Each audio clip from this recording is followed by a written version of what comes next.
The name of our town is Grover's Corners, New Hampshire. It's just across the line from Massachusetts. Latitude is 42 degrees, 40 minutes.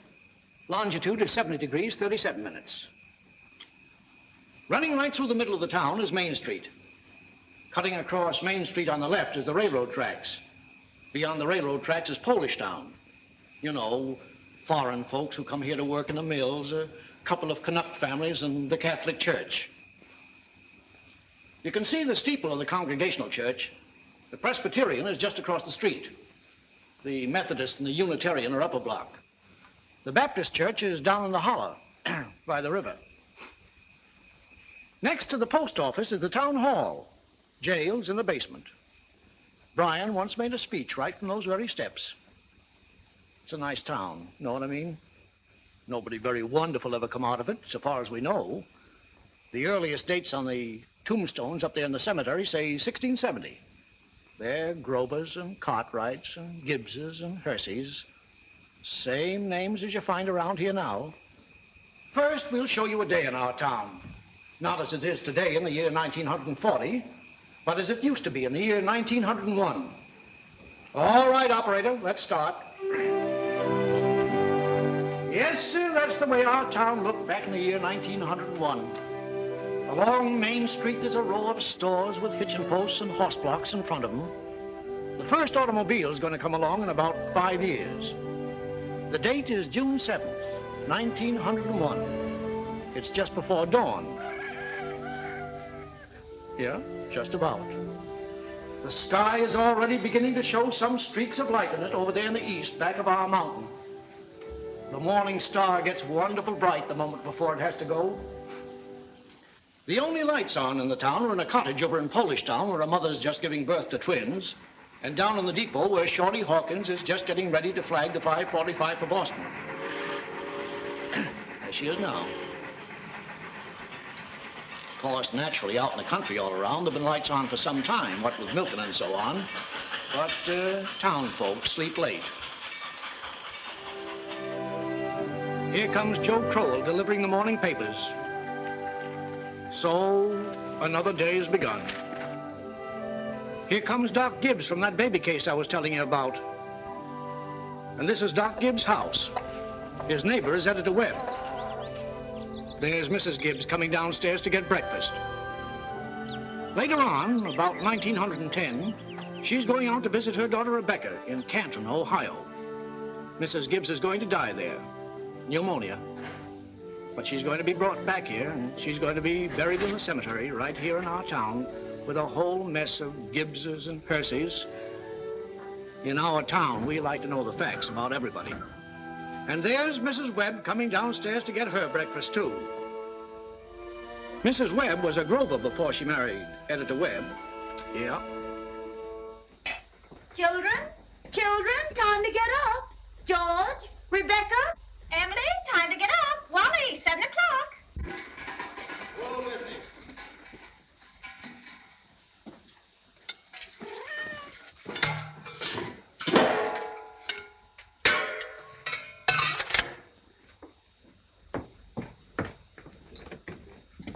Morning, Hi. Morning, Miss Gibbs. Seems like you're late today. Yeah, something went wrong with the separator. Don't know what it was.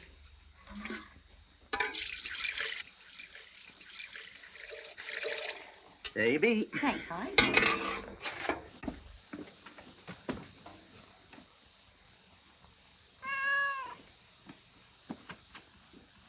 Morning, Miss Webb.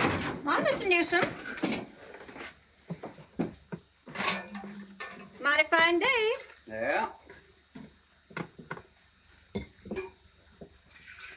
How's Miss Newsom? Good. Emily? Wally? George, Rebecca.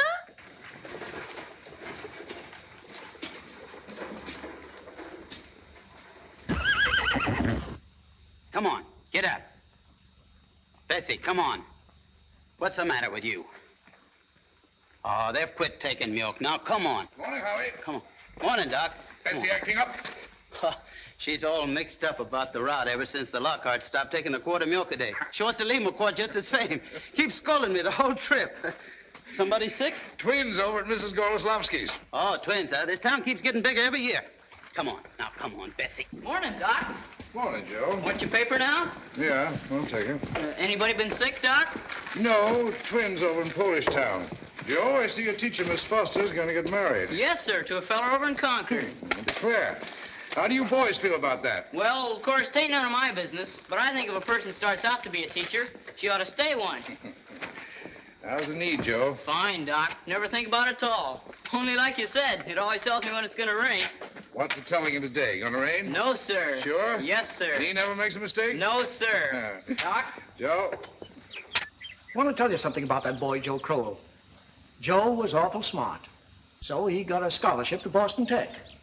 Yes, gonna be a great engineer, Joe was, but the war broke out and he died in France. All that education for nothing. Everything all right, Frank? Yes. I declare he's his kittens. Children, hurry up. George, Rebecca. Bacon will be ready in a moment. Sit down and drink your coffee. You can catch a couple hours sleep this morning, can't you? Miss Whitworth's coming at 11. Guess I know what's about to. The stomach ain't what it ought to be.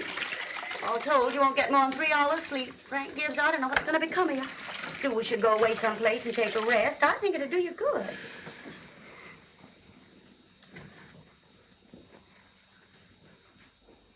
Children, hurry now. Emily, Wally. I declare you have to speak to George. Seems like something's come over him lately. He's no help to me at all. Can't even get him to cut me some wood. Is he sassy to you? Just whines. All he thinks about is that old baseball. George, Rebecca, you'll be late for school. George! George, look sharp. Yes, Pa? Don't you hear your mother calling you? Guess I'll go upstairs and catch 40 winks. Ma, what dress shall I wear? I washed and ironed the blue gingham for you, special. Oh, Ma, I hate that dress. Oh, hush up with you. Every day I go to school dressed like a sick turkey. Why, Rebecca, you always look very nice. Ma, Judge is throwing soap at me. I'll come up and slap the both of you. That's what I'll do. Hurry up, children. After 7 o'clock, and I don't want to call you again.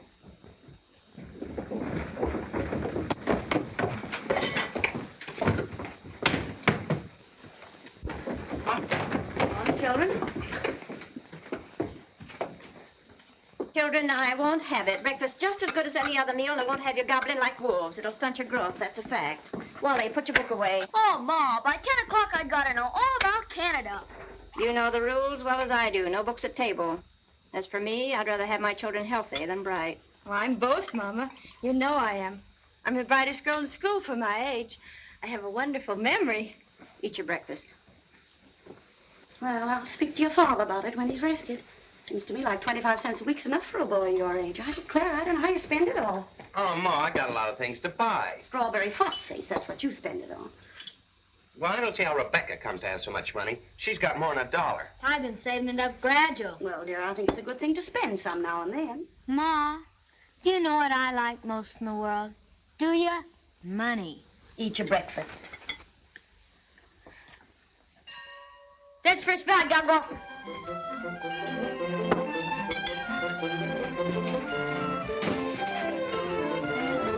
Yep, Wally. Bye, Mama. Come, George. Come, George. You can play baseball today. I won't pass, but you don't have to run.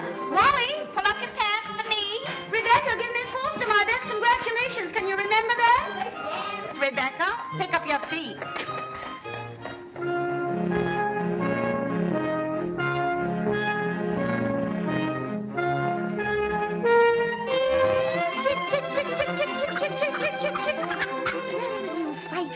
Fight, that's all you do. Oh, where did you come from? You don't belong to me. What you so scared of? Nobody's gonna hurt you. Morning, Julia. Morning, Myrtle. How's your cold? Oh, still got that tickling feeling in my throat. Told Charles I didn't know as I'd go to choir rehearsal tonight. Ever try singing over your voice? Yes, but somehow I can't do that and stay on key. Beans have been good this year. Let me help you. I decided to put up 40 quarts if it kills me. Children say they hit them, but I notice they managed to get them down all winter. Myrtle, I got to tell you something. If I don't tell somebody, I'll burst. Why, Julia Gibbs. One of those second-hand furniture men from Boston came to see me last Friday. First, I thought it was a patient waiting to see Dr. Gibbs, but he wormed his way right into my parlor.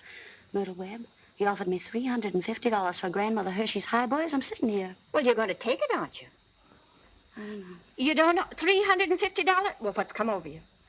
Well, if I could get the doctor to take the money and go away someplace on a trip, I'd sell it like that. You know, it's always been the dream of my life to see Paris, France. Crazy, I suppose. For years, I've been promising myself if we ever had the chance. How's Doctor feel about it? Well, I did beat about the bush a little. Said if I ever got a legacy, that's the way I put it, I'd make him take me. What'd he say? You know how he is. Haven't heard a serious word out of him since I've known him. No, he says, might make him discontented with Grover's Corners to go traipsing over Europe. No, let well enough alone, he says. Well, if that second-hand man's real serious about buying it, you sell it, Julia. Then you'll get to see Paris. Just drop a hint from time to time. That's how I got Mr. Webb to take me to see the Atlantic Ocean, you know. Sorry I mentioned it. But it seems to me, once in your life before you die, you ought to see a country where they don't speak in English and don't even want to. That'll do, ladies. Thank you very much. Now we'll skip a few hours.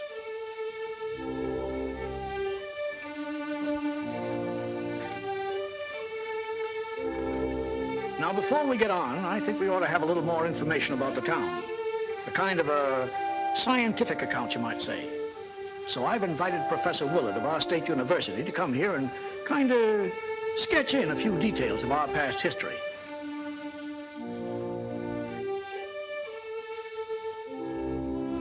There he is now. Am I late? Right on time. May I introduce Professor Willard of our state university? Now, just a few brief words, Professor. Unfortunately, our time's limited. Yes, let me see. Grover's Corners. Grover's Corners lies on the old Pliocene granite of the Appalachian Range. I might say that's some of the oldest land in the world. We're very proud of that around here. Some highly interesting fossils have been found. I might say unique fossils. 2 miles north of town in Silas Peckham's cow pasture. These may be seen in the museum of the university at any time. Well, that is, at any reasonable time. Shall I tell them about the meteorological conditions, the mean precipitation, etc.? I'm afraid we won't have time for that, Professor. We might have a few words about the history of man here, though. Oh, anthropological data. Yes. Let me see. Early Amerindian stock, Cotahatchee tribes. No evidences before the 10th century of this era. Now entirely disappeared. Oh, possible traces in 3 families.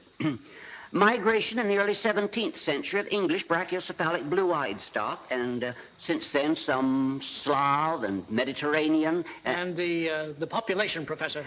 Within the town limits, 2,640. Oh, is that so? In that case, the population at the moment is 2,642. The postal districts bring in 507 more, making a total of 3,149. Mortality, birth rates, constant. By McPherson's gauge, 6.032. Thank you very much, Professor. I'm sure we're all very much obliged to you. Not at all, sir, not at all. Good day.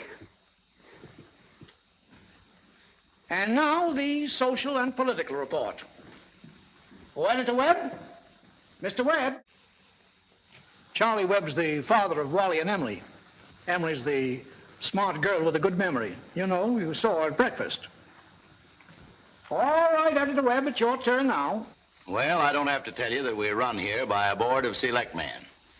All males vote at the age of 21. Women vote indirect. Politically, we are 86% Republican, 12% Democrats, 4% Socialists. The rest indifferent. Religiously, we're 85% Protestants, 12% Catholics. Rest indifferent.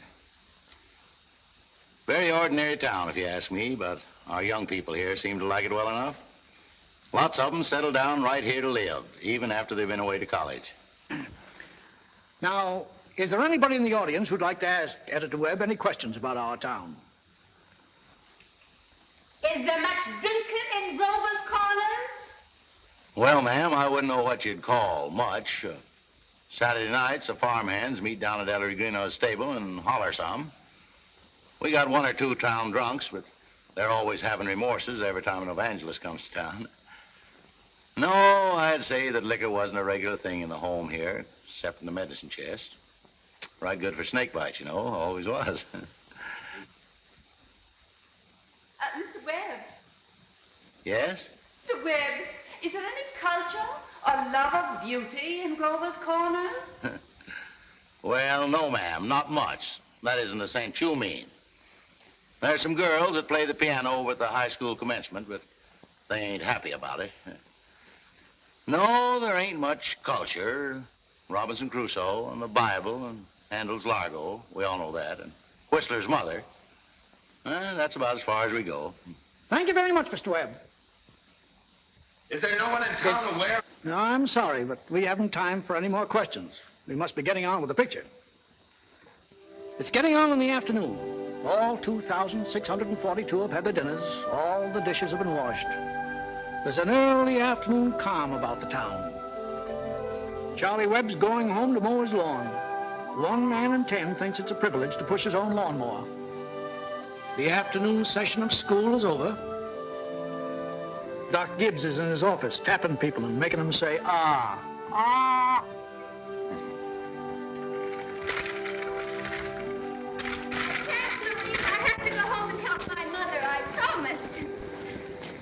Emily, walk simply. Who do you think you are today? Papa, you're terrible. 1 minute you tell me to stand up straight, and the next minute you call me names. I just don't listen to you. Golly, I never got a kiss from such a great lady before. Hello, Emily. Oh, hello. You made a fine speech in class today. Well, I was really ready to make a speech on the Monroe Doctrine, but the last minute Miss Foster made me talk about the Louisiana Purchase instead. I worked an awful long time on both of them. Gee, it's funny, Emily. From my window up there, I can see your head nights when you're doing your homework over in your room. Why, can you? You certainly do stick to it, Emily. I don't see how you can sit still that long. I guess you must like school. Well, I feel it's just something you have to go through. What do you think, Emily? We might work out a kind of telegraph from your window to mine, and you could give me a hit every once in a while on one of those algebra problems. Well... Oh, I don't mean the answers, Emily. Of course not. I mean, just some little hint. Oh, I think hints are allowed, so, if you get stuck, George, just whistle to me, and I'll give you some hints. Gosh. You're just naturally bright, I guess. Well, I figure it's just the way a person's born. Yeah. But you see, well, I want to be a farmer, and my Uncle Luke says is whenever I'm ready, I can come over and work on his farm. And if I'm any good at all, I can just gradually have it. You mean the house and everything? Oh, yeah.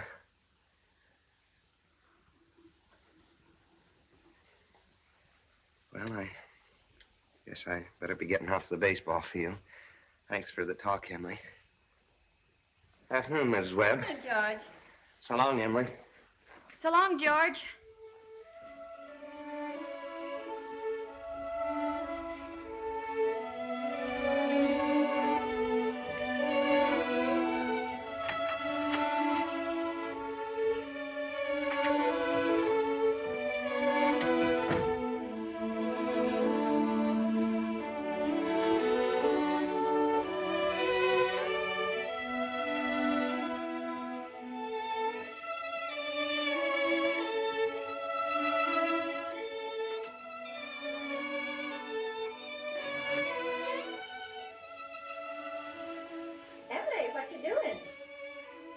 Nothing, Mama. Well, if you're doing nothing, you can come in here and help me with this yarn.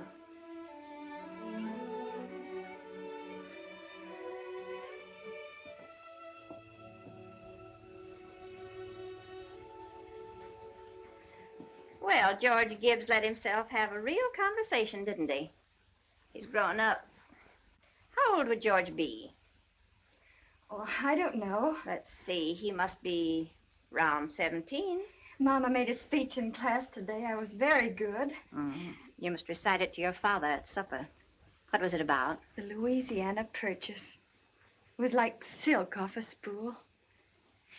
I'm going to make speeches all my life. You're holding it too tight, Emily. Yeah, that's better.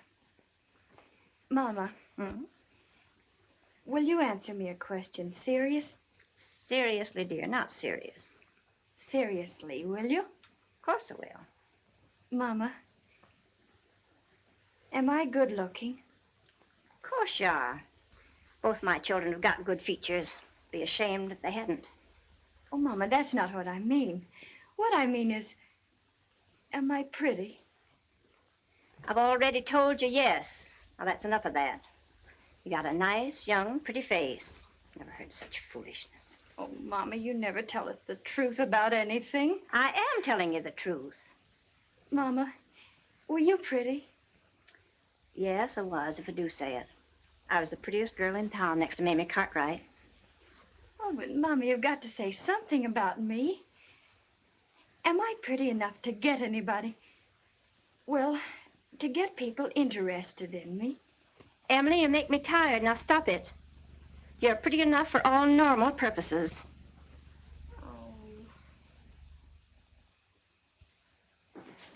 It's evening.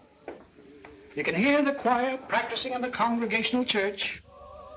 The children are all home doing their schoolwork. The day is running down like a tired clock.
That's better. It ain't no miracle. And I'll do it again. And remember, ladies, music come into the world to give pleasure. I'll try it again. West be the time and wine. Soft.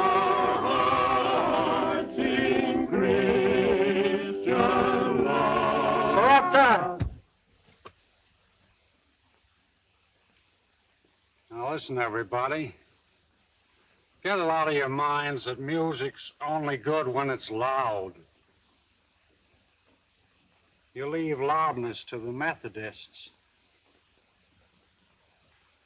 You couldn't beat them, even if you wanted to. Once again now, art thou weary? Art thou languid? It's a question, ladies and gentlemen. Make it talk.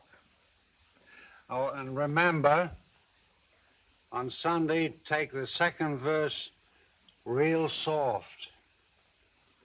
Sort of die out at the end. Ready?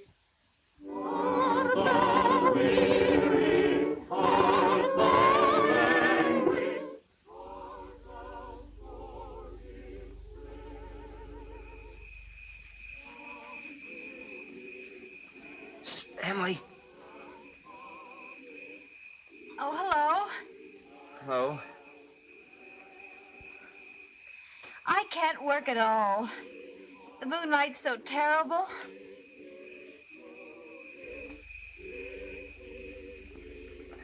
Emily, did you get the third problem? Which? The third.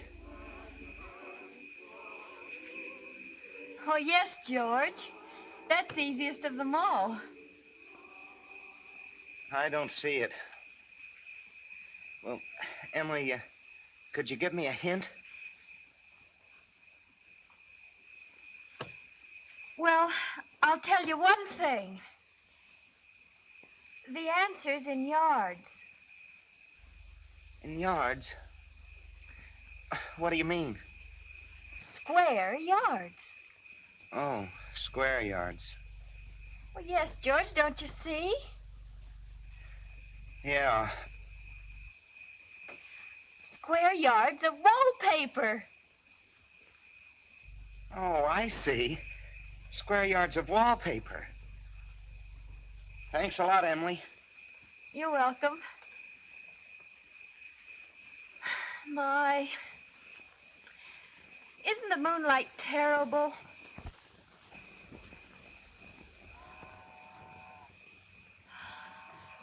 I think if you hold your breath, you can hear the train all the way to Kentucky.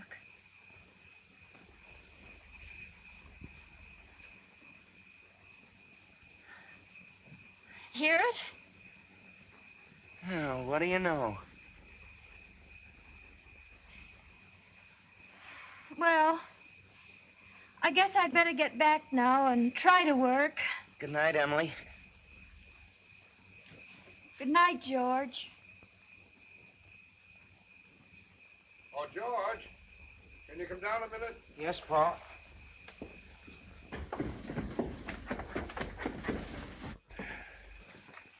Make yourself comfortable, George. I'll only keep you a minute. George, how old are you? Me? Oh, I'm past 17. What do you want to do after school's over? You know, Pa, I want to be a farmer on Uncle Luke's farm. Mm-hmm. And you'll be willing, will you, to get up early and milk and feed the stock? And you'll be able to hoe and hay all day? Sure I will. What do you mean, Pa? Well, George, when I was here in the office today, I heard a funny sound. What do you think it was? It was your mother chopping wood.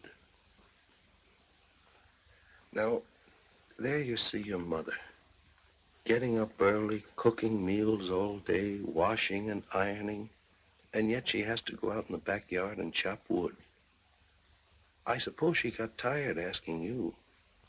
I suppose she just gave up and decided it was easier to do it herself. Yet, you eat her meals. You put on the clothes she keeps nice for you. Then you run out and play baseball.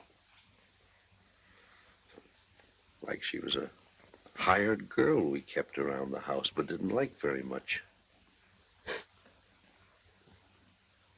I knew all I had to do was call it to your attention. Here's a handkerchief, son. I wonder what's happened to your mother. Choir practice never was as late as this before. It's only 8:30, Pa. I don't know what she wants in that choir anyway. She hasn't got any more voice than an old crow. Traipsing around the street this hour of the night.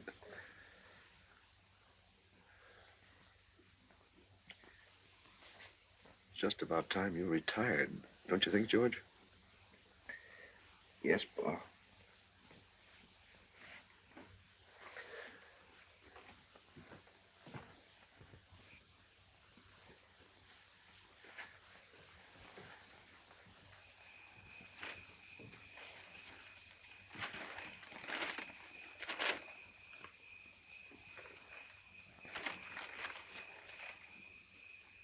Ma, it's late. Real nice choir practice, wasn't it? Myrtle Webb, look at that moon. Potato weather, sure.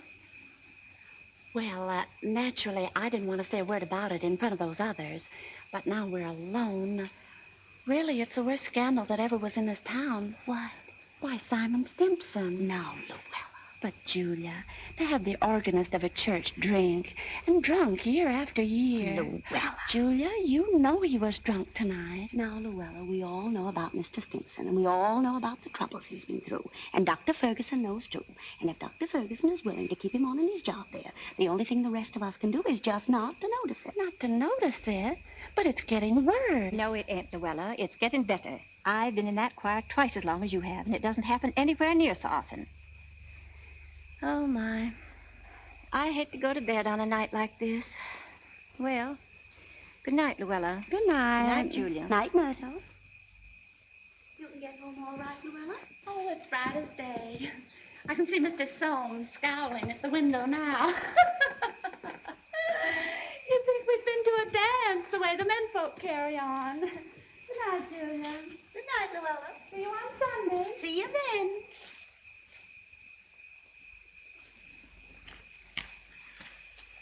Well, we had a real good time. You're late enough. Frank ain't any later than usual. You stopping to gossip with a lot of hens. Now, don't be grouchy. Smell my heliotrope. What'd you do all the time I was away? Oh, I read as usual. Well, what did the girls gossip about tonight? Believe me, Frank, there's something to gossip about. Simon Simpson? Far gone, was he? Oh, worst I've ever seen. Frank, how's all that gonna end? Dr. Ferguson can't forgive him forever. I guess I know Simon as well as anybody in this town.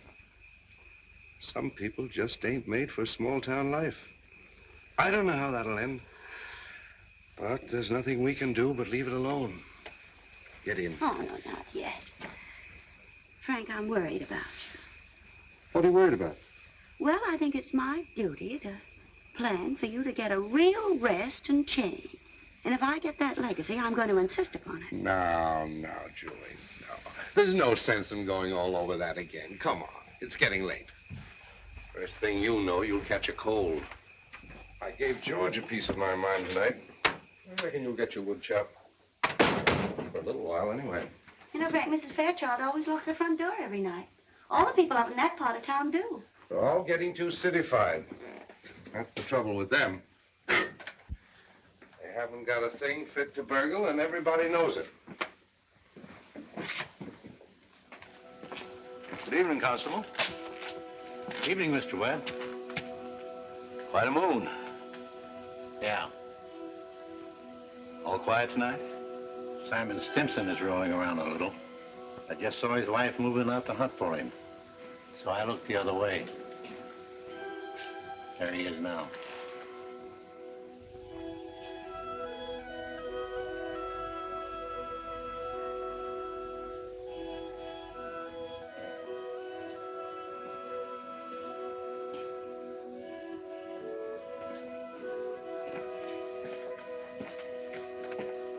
Good evening, Simon.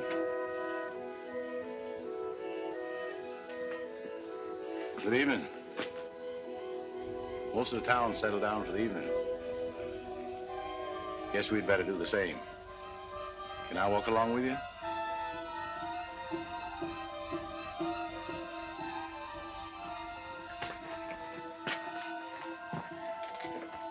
Good night.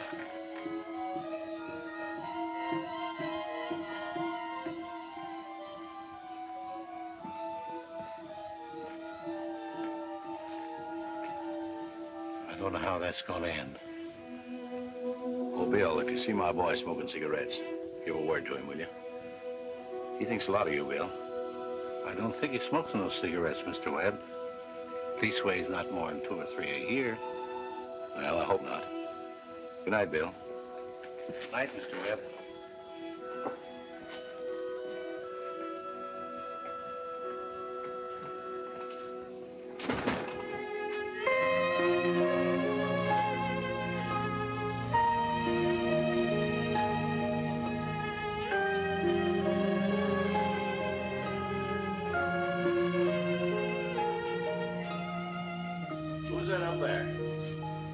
that you, Myrtle? Oh, no, it's me, Papa. Why aren't you in bed? I don't know. I just can't sleep yet, Papa. The moonlight's so wonderful, and the smell of Mrs. Gibbs' heliotrope. Can you smell it? Yes. Having any troubles on your mind, have you, Emily? Troubles, Papa? No. Well, don't let your mother catch you. Good night, Emily. Night, Papa.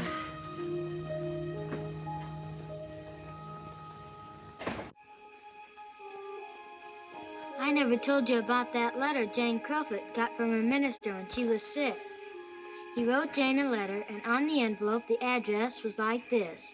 It said, Jane Crofut, the Crofut Farm, Grover's Corners, Sutton County, New Hampshire, the United States of America. What's funny about that? But listen, it's not finished.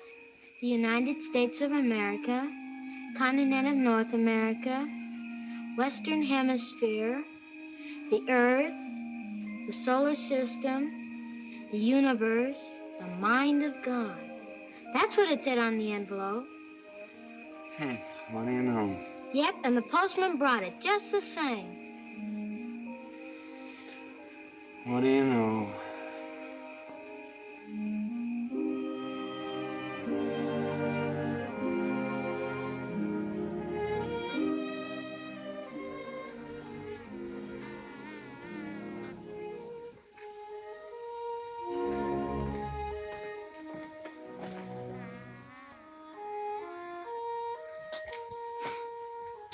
Well, 3 years have gone by. The sun's come up over 1,000 times. Summers and winters have cracked the mountains a little bit more, and the rain's brought down some of the dirt. Some babies who weren't even born before have begun talking regular sentences already. And some folks who thought they were right young and spry have discovered they can't bound up a flight of stairs the way they used to without their hearts fluttering a little. All that can happen in 1,000 days. Nature's been pushing and contriving in other ways, too.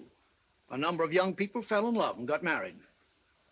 Most everybody in the world gets married. In this town, there aren't hardly any exceptions. Most everybody climbs into the grave married. What you've seen was called the daily life.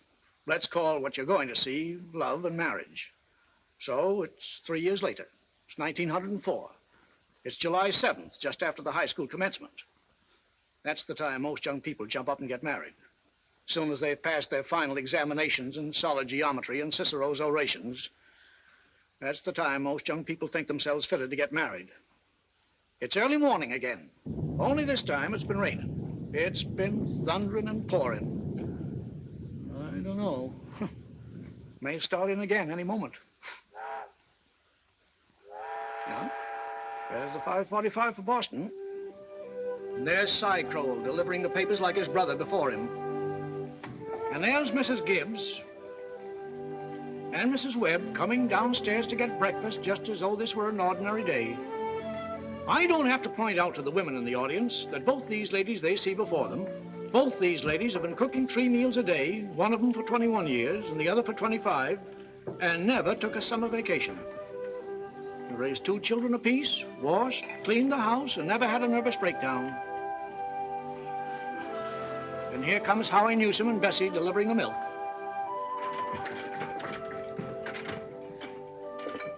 Morning, Howie. Morning, Si. Anything in the paper I ought to know? Nothing much. Except for losing about the best baseball pitcher Grover's Corners ever had. George Gibbs, huh? I don't see how I'd give up a thing like that just to get married. Would you have, Howie? Can't say. Never had no talent that way. But in '95, we had a player, Si, that even George Gibbs couldn't have touched. Name of Hank Todd. But he went down to Maine and become a parson. Wonderful ball player. Si. Howie?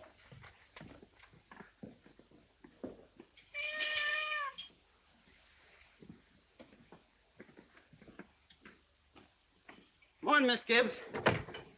Morning, Howie. It's too bad it's so wet, but I guess it's cleared up for good. Certainly hope it has. Going to have a house full of relations today, Howie. Looks like I'll need 3 of milk and 2 of cream. 3 of milk and 2 of cream.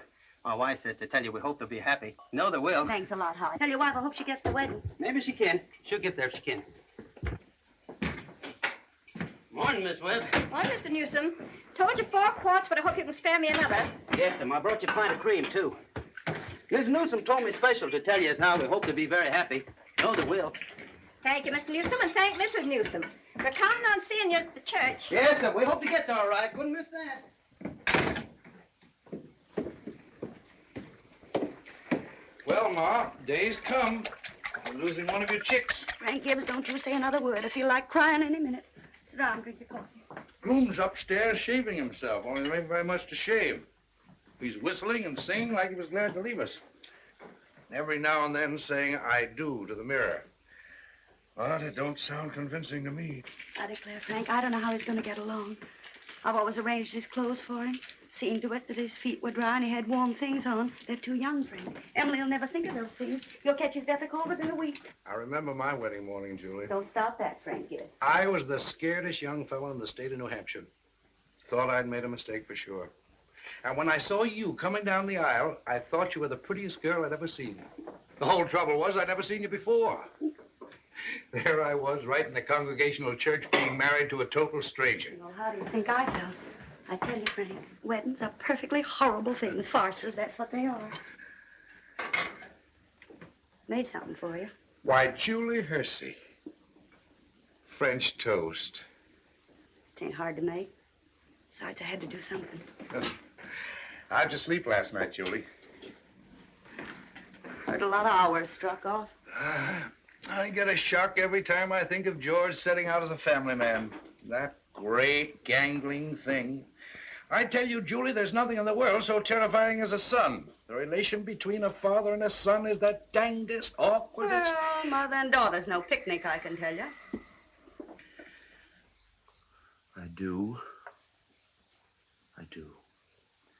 I do. They'll have a lot of trouble, I suppose, but that's none of our business. Everybody's got a right to their own troubles. You know one thing that scared me when I married you? Go along with you. I was afraid we didn't have material for conversation more than it'd last a few weeks.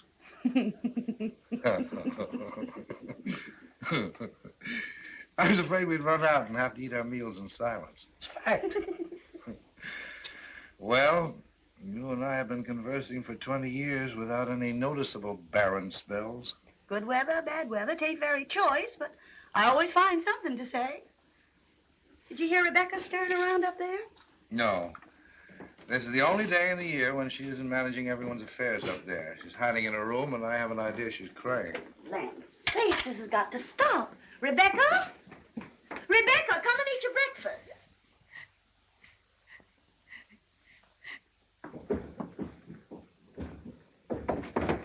Good morning, everybody. Only 4 more hours to live. George Gibbs, where you going? I'm just stepping across the grass to see my girl. Now, George, put your rubbers on. It's been raining torrents. You don't step out of this house unless you're prepared for it. Oh, Ma, it's just a step. You'll catch your death of cold and cough all through service. Oh. George, do as your mother tells you.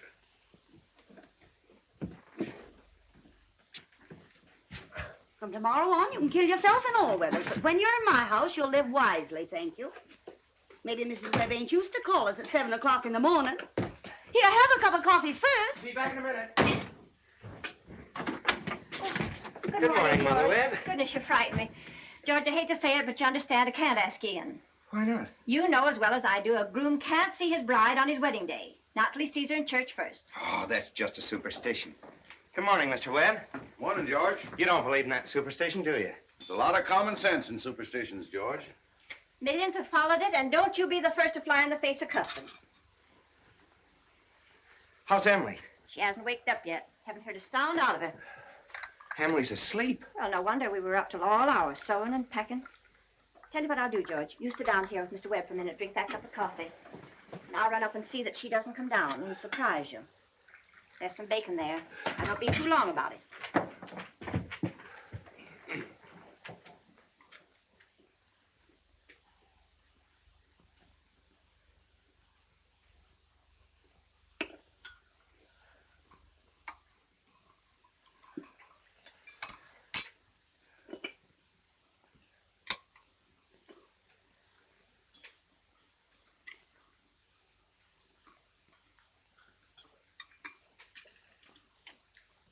Well, George, how are you?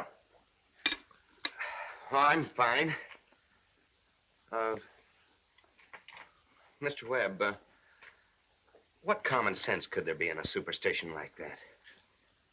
Well, George, on the wedding morning, a girl's head is full of, clothes and one thing and another.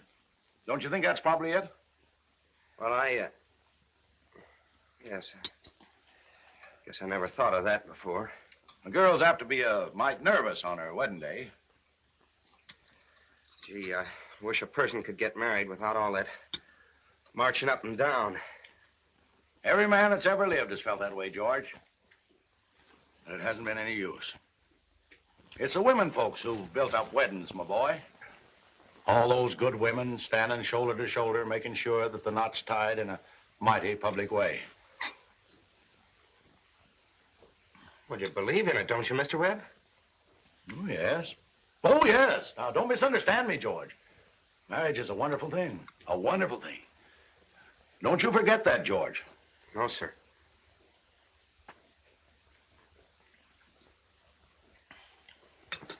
Mr. Webb, how old were you when you got married? Well, you see, I had been to college, and I'd taken a little time to get settled. But Mrs. Webb wasn't much older than what Emily is.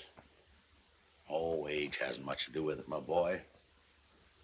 That is, compared with other things. What were you going to say, Mr. Webb? Oh, I don't know. Was I going to say something? George? I was remembering the other night the advice my father gave to me when I got married. Yes, he said, Charles, he said, start right off by showing her who's boss.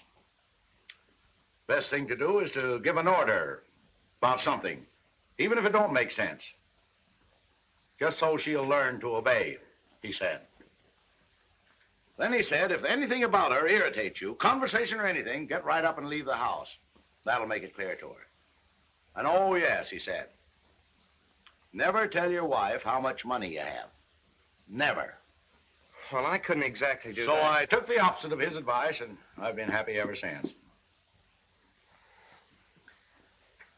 So let that be a lesson to you, my boy. Never ask advice of anybody on personal matters. George, Emily's got to come down and eat her breakfast. She sends you love, but she don't want to lay eyes on you. Goodbye. Goodbye. Myrtle, I guess you didn't know about that older superstition. What do you mean, Charles? Since the caveman, no bridegroom should see his father-in-law on the day of the wedding or near it. Now remember that.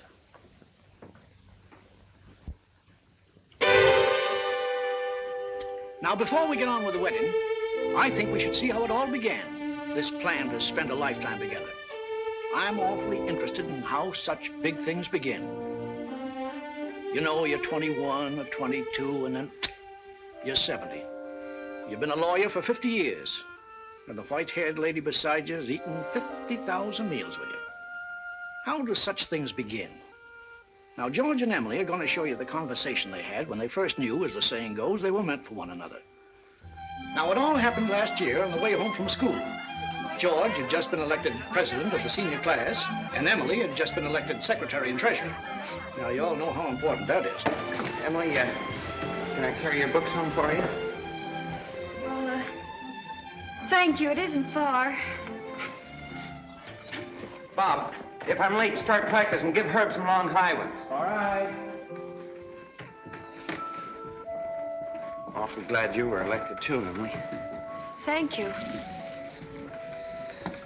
Emily, why are you mad at me? Well, I'm not mad at you. You've been treating me so funny lately. Well, since you asked me, I might as well say it right out, George. Oh, goodbye, Miss Corcoran. Emily? Bye, Miss Cochran. George? What is it? I don't like the whole change that's come over you this last year. I'm sorry if that hurt your feelings, but I just got to tell the truth and shame the devil. A change? What do you mean? Well, up to a year ago, I used to like you a lot. I used to watch you while you did everything. Because we'd been friends for so long. And then you started spending all your time at baseball, and you never stopped to speak to anybody anymore. Not to really speak.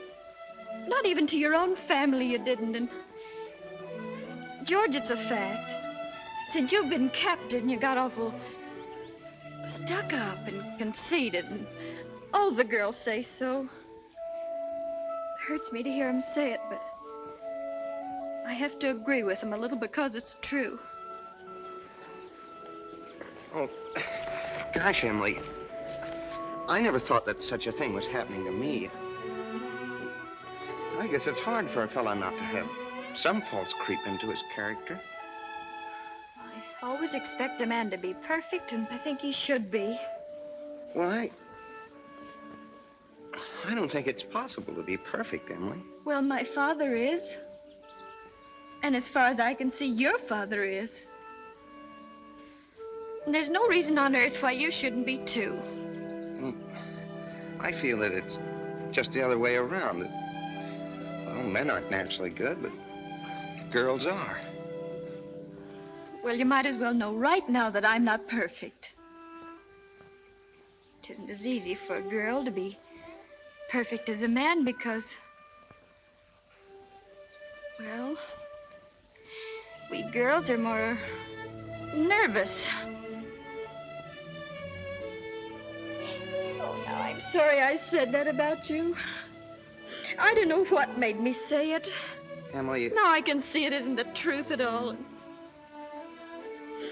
Suddenly I feel it isn't important anyway.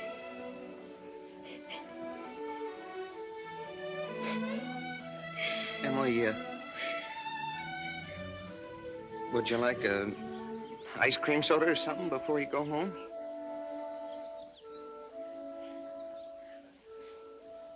Thank you, I would. Hello, George. Hello, Emily. Hello, Miss Morgan. Well, what can I do for you? Why, Emily Webb, what you been crying about?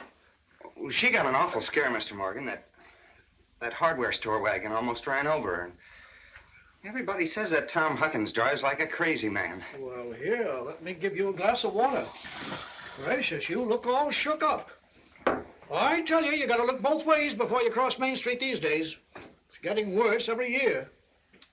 What do you have? I'll have a strawberry phosphate, Mr. Morgan. Oh, no, Emily. Have a soda with me. Well, 2 strawberry ice cream sodas, Mr. Morgan. 2 strawberry ice cream sodas, yes, sir. Yes, sir, I want to tell you something. There are 275 horses in Grover's Corners this very moment I'm talking to you. State inspector was in here yesterday. Now with all these automobiles coming along, looks to me like the only safe place to stay was to home. Gracious, I can remember the time when a dog would lie out in the middle of Main Street all day long without anything coming along to disturb him. There you are. Howdy, Mrs. Ellis. What can I do for you? Got a prescription. Yes? Well, let's see. Shouldn't take long to fill that. You just sit down here. Be with you in just a minute. They're so expensive. No, Emily, don't you think about that. We're celebrating our election. Emily, I want to ask you a favor. What? If I go away to State Agricultural College next year, will you write me a letter once in a while? I certainly will. I certainly will, George. It certainly seems like being away 3 years, you'd get out of touch with things. Maybe letters from Grover's Corners won't seem so interesting after a while. Grover's Corners isn't a very important place when you think of all New Hampshire, but I think it's a very nice town. Oh, well, the day wouldn't come when I wouldn't want to know everything about our town. Well, I know that's true, Emily. Well, I'll try to make my letters interesting.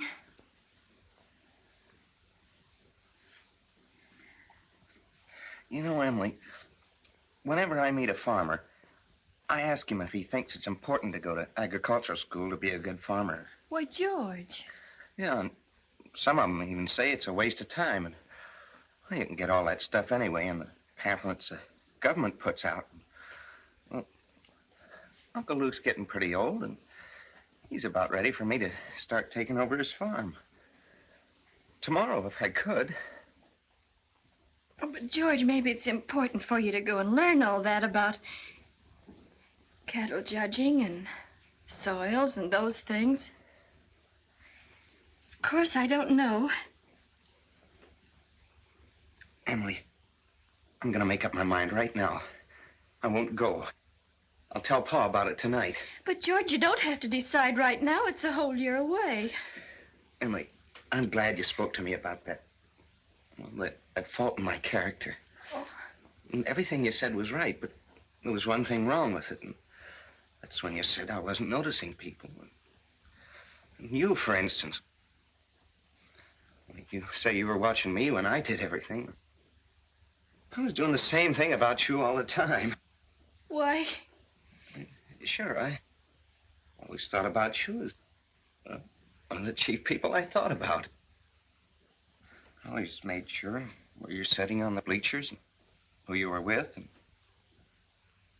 well, for 3 days now, I've been trying to walk home with you, but something always got in the way. And yesterday, I was standing out by the wall waiting for you, and I walked home with Miss Cochran. Oh, George. Life's awful funny. How could I have known that? I thought... Emily, I'm going to tell you why I'm not going to agricultural school. I think that once you've found a person that you're very fond of, and a person who's fond of you, too, likes you well enough to be interested in your character, I think that's just as important as college is, and even more so. That's what I think. I think it's awfully important, too. Emily?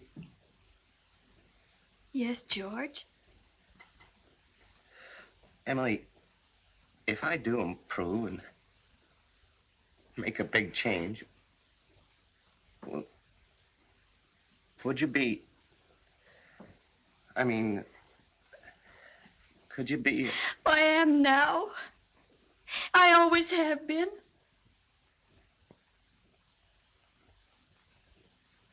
So I guess it's a pretty important talk we've been having. Yes. Yes. So long, Mrs. Ellis. Dave.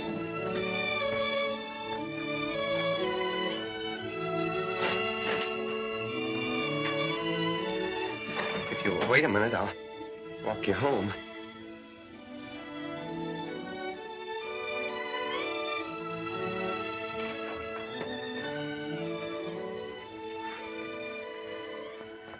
Mr. Morgan. Yes? I'll have to go home and get the money to pay you for this. Why, George Gibbs, do you mean to tell me that you... Mr. Morgan, I had a reason. Look, I'll leave my gold watch with you until I get back. No, you keep your watch, George. I'll trust you. But I'll be back in 5 minutes. I'll trust you for 10 years, George. Not a day more, though.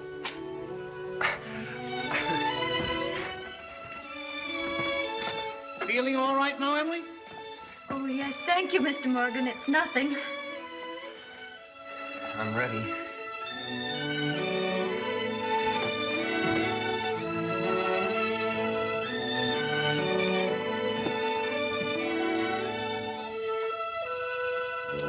Well, now to get on with the wedding. There's a lot of things to be said about a wedding. We can't get them all into one wedding, naturally. Especially not a wedding in Grover's Corners, where weddings are mighty short and plain. People think a lot of thoughts during a wedding. The bride, the groom, the relatives and the guests, and even the minister. Yes, a lot of thoughts go on during a wedding. I've married 200 couples in my day. M marries N. Millions of them. The cottage, the go-kart, the Sunday afternoon drives in the country, the first rheumatism, the grandchildren, the second rheumatism, the deathbed, the reading of the will. Once in 1,000 times, it's interesting. I don't know why on earth I should be crying. I suppose there's nothing to cry about. This morning at breakfast, it just come over me. There was Emily eating her breakfast as she's done for 17 years. She's going out of my house. I suppose that's it. I never felt so alone in my whole life. I don't want to get married. Why can't I stay for a while as I am? Papa, darling, don't you remember what you used to say all the time, that I was your girl? I don't want to get married.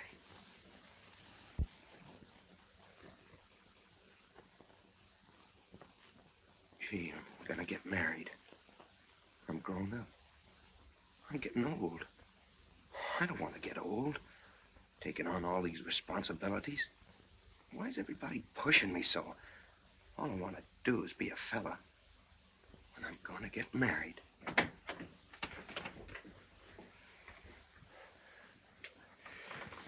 Cheer up, Ma. I'm getting married.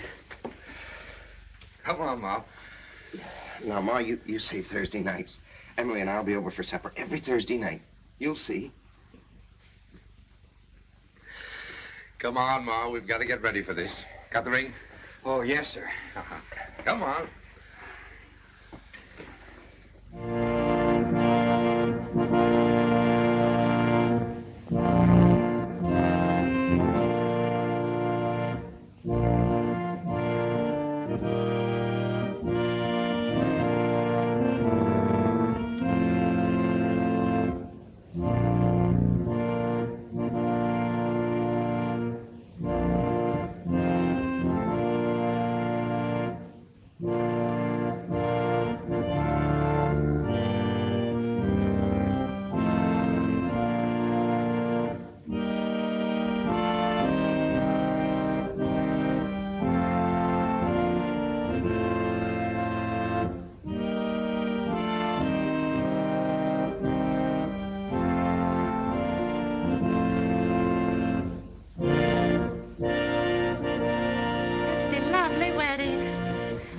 Wedding I ever saw. Oh, I do love a good wedding, don't you? Doesn't she make a lovely bride?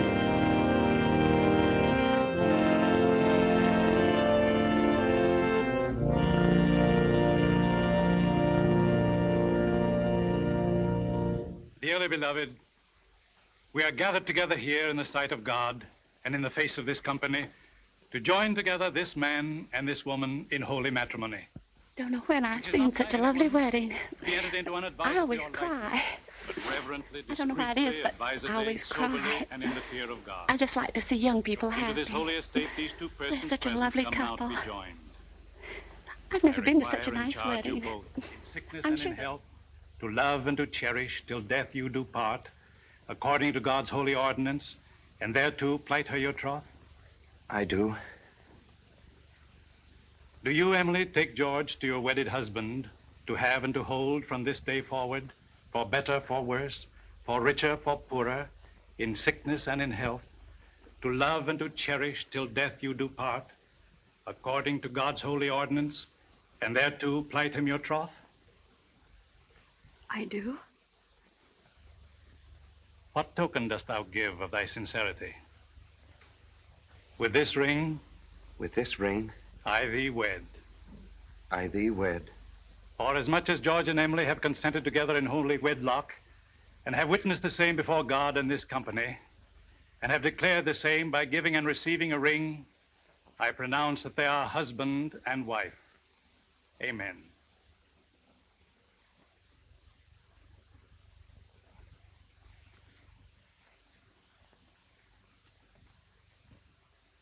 I mean forever. forever and ever.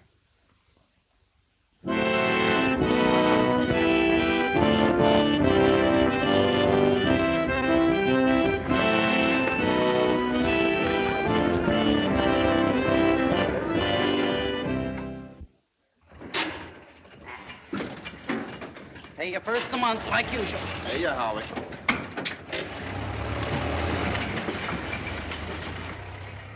Man his age shouldn't be driving one of those things. Not when he's got a lot of young fellas to do it for him. Well, Howie likes to deliver the milk himself. Says he gets the feel of the town that way. You know, in all these years, he never kept a book. Carries all the accounts in his head. I hear he's been doing so well, he's begun locking his front door at nights. Afraid of burglars.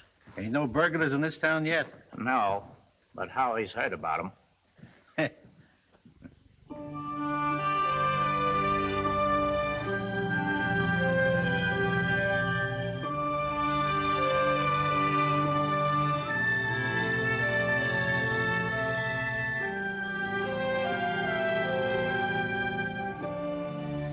This time, 9 years have gone by, friends. It's the summer of 1913. Gradual changes in Grover's Corners. Horses are getting rarer. Farmers are coming into town now in Fords. Still, you'd be surprised, though, on the whole. Things don't change much around here. This is an important part of Grover's Corners up here in this hilltop. Lots of sky, lots of clouds, often lots of sun and moon and stars. It's certainly a beautiful spot up here. I often wonder why people want to be buried in Woodlawn or Brooklyn when they might pass the same time up here in New Hampshire. Over here are the old stones, 1660, 1670. Strong-minded people who come a long ways to be independent. Over here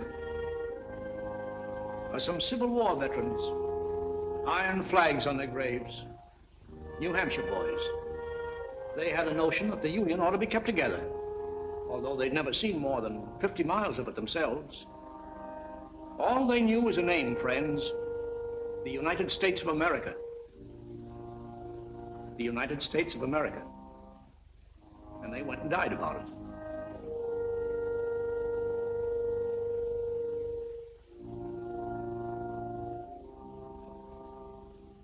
This is the new part of the cemetery. There's Mrs. Soames, who enjoyed the wedding so much, remember? And there's our friend, Mrs. Gibbs. And Doc Gibbs lost his wife 3 years ago, just about this time. And Editor Webb's boy, Wallace, whose appendix burst on a Boy Scout trip to Crawford Notch. There's Mr. Stimson, the organist at the Congregational Church. He drank a lot, they used to say. Hung himself in the attic. They tried to hush it up, but of course it got around. He wrote his own epitaph. It ain't a verse exactly, it's just a lot of notes. I wouldn't know what it was. It was all read up in the Boston papers at the time, though. A lot of sorrows kind of quieted down up here, too. All those important things, mother and daughter, husband and wife, enemy and enemy, money and miser. All those terribly important things. The earth part kind of burns away, burns out. And what's left? What's left when memory is gone? And your identity, Mrs. Smith? Something eternal. We all know down in our bones that something is eternal, and that something has to do with human beings. All the greatest people that have lived for the past 5,000 years have been telling us that. And yet you'd be surprised how we lose sight of that fact. There's something eternal about every human being. I guess I'm thinking these thoughts today on account of our friend Emily. Another baby's expected down at that happy home we saw started. It's Emily's second. There's a little boy about 6 years old. But this time Emily's pretty sick. Doc Gibbs is going around these days with a mighty worried face.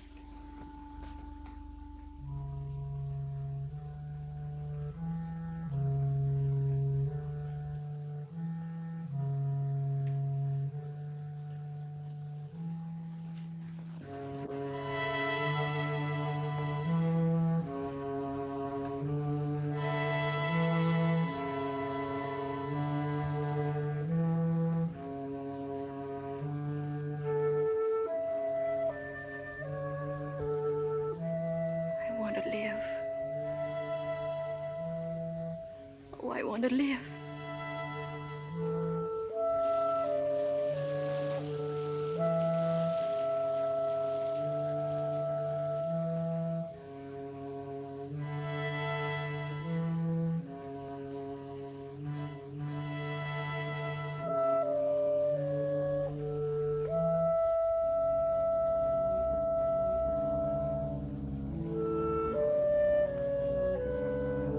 Who's coming now, Julia?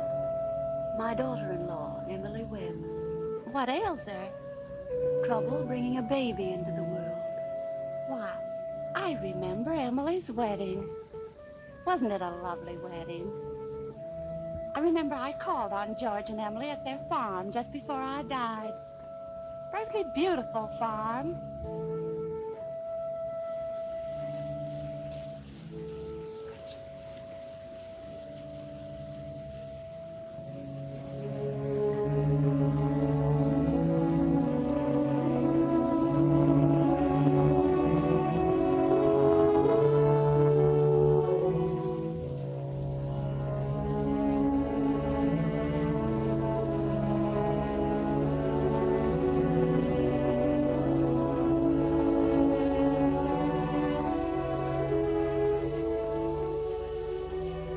Dear friends, as we gather here in the last tribute of memory to our loved one, Hello, Mother Gibbs. let us remember the words of Hello, the Master. Emily.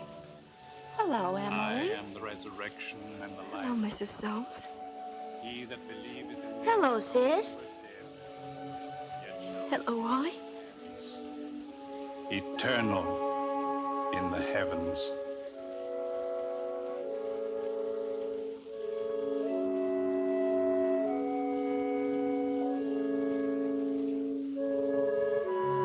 Mother Gibbs, they're going. Yes, dear.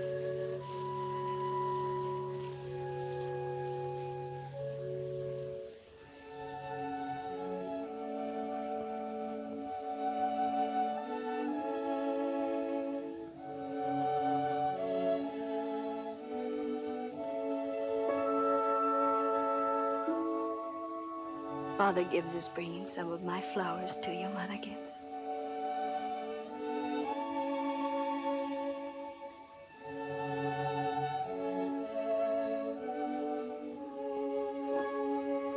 Mother Gibbs, I never realized how troubled and sad he looks.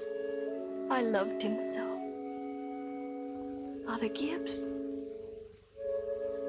Father Gibbs.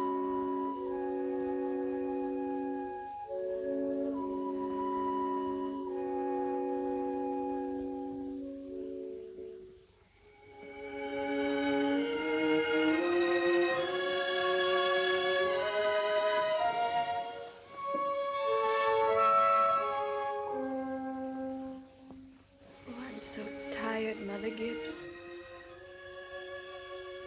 Mother Gibbs, when does this feeling go away? Being strange here. How long does it... Hush, dear. Just wait. Be patient. How do you do, Mr. Stimson? How do you do, Emily? Mother Gibbs, George and I have made that farm into just the best place you ever saw. We thought of you all the time. We wanted to show you the new barn and a great long cement drinking fountain for the stock.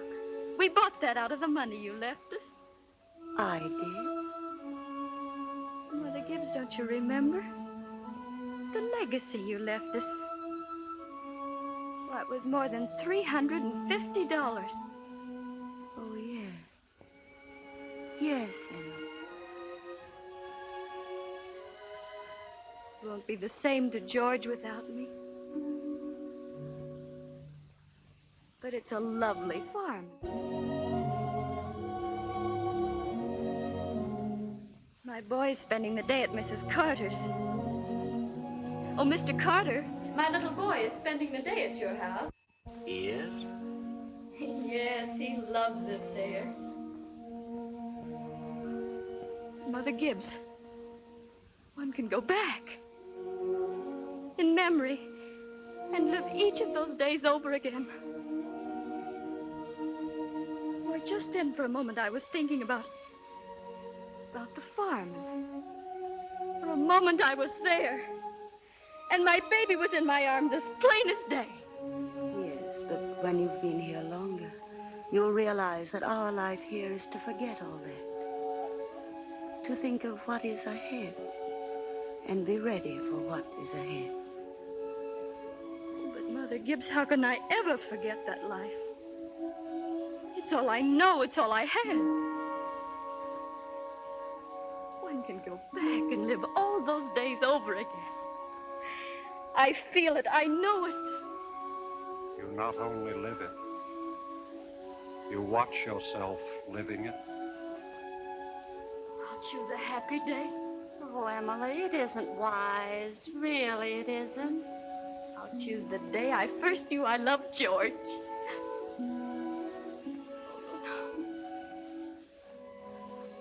Why should that be painful? Because it's the happiest days that are the hardest to relive and to forget. I must. Then choose an unimportant day. Choose the least important day in your life. It will be important enough. I'll choose. I'll choose. Yes, Emily. Think hard. Remember.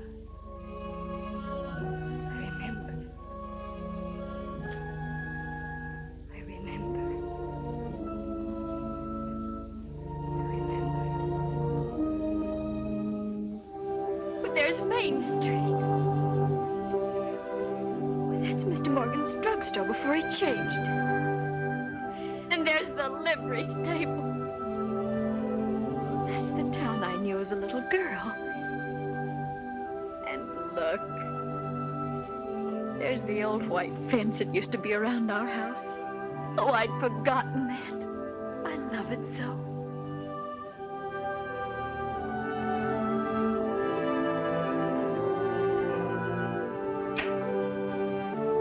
Mama coming downstairs to make breakfast.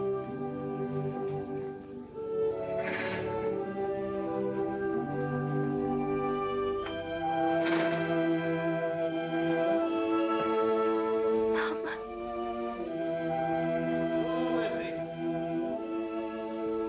Look, there's Howie Newsom. Well, there's Joe Crowell. Morning, Howie. Morning, Joe. Children, Emily, Wally, time to get up. Morning, Miss Webb. Morning, Miss Newsom. Here it's cold. Yes, 10 below by my barn, Miss Webb. Keep yourself wrapped up, Mr. Newsom. Yes, Oh, tell Emily many happy returns of the day. Now I know. It's my 16th birthday. Mama, I can't find my blue hair ribbon anywhere. Just open your eyes, dear, that's all. I laid it out special for you on the dresser there. If it were a snake, it'd bite you. How young Mama looks. I didn't know Mama was ever that young. Morning, Howie. Morning, Mr. Webb. There's Pop. You're up early. Yeah, I've been back from old college in New York State to make a speech. Any news here? Constable was called up this morning to rescue a Polish fella. Darn near froze to death he was. Let's put that in the paper. Morning, Mother. Well, there you are back at last. How'd it go, Charles? Oh, fine, I guess. I told him a few things. Everything all right here? Yes, can't think of anything that happened special. Been mighty cold. Howie Newsom says 10 below down at his barn. Yes, well, it's colder than that at Hamilton College. Students' ears are falling off. They ain't Christian. Paper have any mistakes in it? None that I noticed. Oh, you can have your coffee when you want it, Charles. Don't forget it's Emily's birthday. Did you remember to get her anything? Got it right here. Where's my girl? Where's my birthday girl? Don't interrupt her now, Charles. You can see her at breakfast. She's slow enough as it is. I can't bear it. Why did they ever have to get old? Mama, I'm here. I'm grown up. Oh, I love you all. Everything. I can't look at everything hard enough. Hurry up, children. 7 o'clock. I don't want to call you again.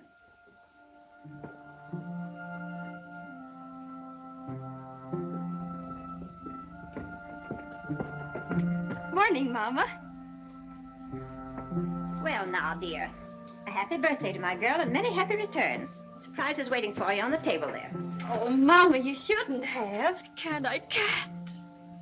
But birthday or no birthday, I want you to eat your breakfast good and slow. I want you to grow up and be a good, strong girl. That and the blue package is from your Aunt Carrie. Good morning. George. Good morning, George. Brought this over for your birthday, Emily. Many happy returns of the day. Thank you. It's only a photograph album. Oh, George, I'd forgotten. Oh, it's beautiful. Oh, it's just an album. I'm going out to my Uncle Luke's farm today. I like it out there. George, we grew up and were married, don't you remember? Uncle Luke gave you the farm. Well, goodbye. Goodbye, and thanks. Chew this bacon good and slow. It'll help keep you warm on a cold day. Mama, just look at me for 1 minute as though you really saw me. Mama, 12 years have gone by. I'm dead. I married George Gibbs, Mama. Wally's dead, too. Mama, his appendix burst on a cabbing trip to Crawford Notch. We felt just terrible about it, don't you remember? Just for a moment now, we're all together. Mama, let's be happy just for a moment. Let's look at one another. That and the yellow package is something I found in the attic among your grandmother's things. You're old enough to wear it now, and I thought maybe you'd like it. Oh, and this is from you. It's lovely. It's just what I wanted. It's beautiful. I hoped you'd like it. Wally has a present for you, too. He made his annual training class. Be sure and make a fuss over it. Your father's got a surprise for you, too. Don't know what it is myself. Shh. Here he comes. Where's my girl? Where's my birthday girl? I can't go.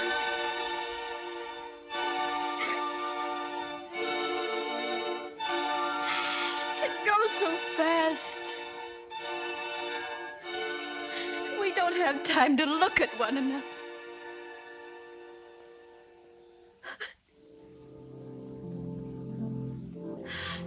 Oh, I didn't realize. So all that was going on. And we never noticed. Must I go back to my grave? Wait. One more look.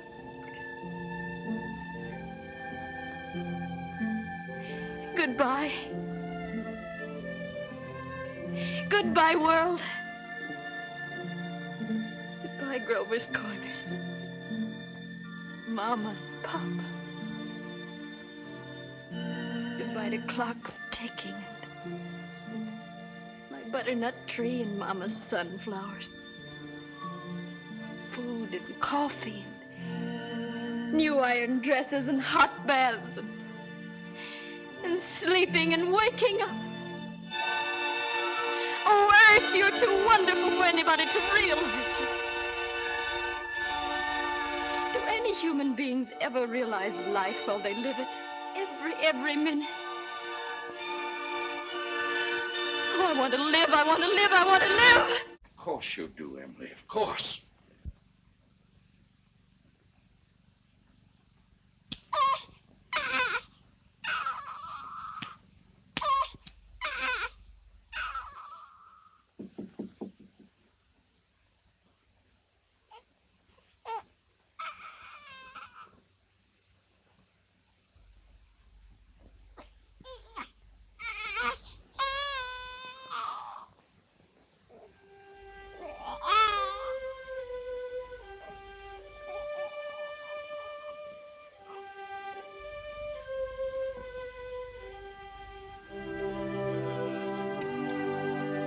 Most everybody's asleep in Grover's Corners. Oh, there are a few lights on.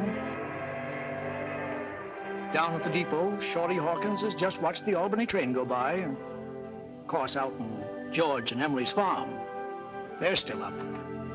Talking over the new baby, I suppose. It's like what one of those Midwestern poets said. You gotta love life to have life, and you gotta have life to love life.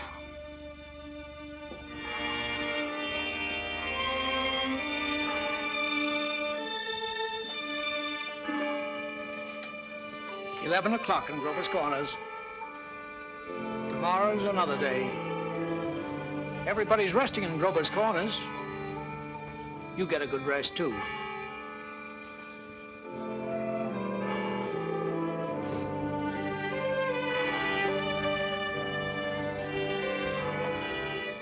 Good night.